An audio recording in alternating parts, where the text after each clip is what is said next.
Hadi taifa la Uhabesh ni kuwa idadi ya watu walioyapoteza maisha yao kufuatia mtetemeko wa ardhi huko Ethiopia hapo jana imezidi kuongezeka, sasa ikisajiliwa watu 229 kukusudiwa kuwa wameiaga dunia, ikitarajiwa idadi hii huenda ikaongezeka kadri shughuli za uokoaji zinapoendelea katika taifa hilo jirani.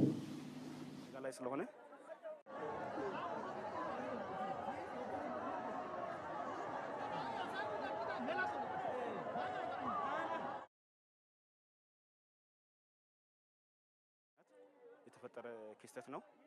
ስለዚህ ያሰር ተጎዱ ሰዎች ወደ ሆስፒታል ማድረስ ጤና ጣቢያዎችን ማድረስ ስራ እየተሰራ ነው ያለው ያስተባብሩ ያለበት ነው ስላለ አጠቃላይ እንግዲህ መንግስት ሁሉም ባለዳዎችን ህዝቡን ለማጣለል ለመሰብሰብ እየተሰራ ያለበት ሁኔታ አለ። ቀጣይ እንግዲህ የሞቱ ሰዎችንም ቢያንስ ያስተባብሩ ያለበት ነው ስላለ ለመሰብሰብ እየተሰራ ያለበት ሁኔታ አለ።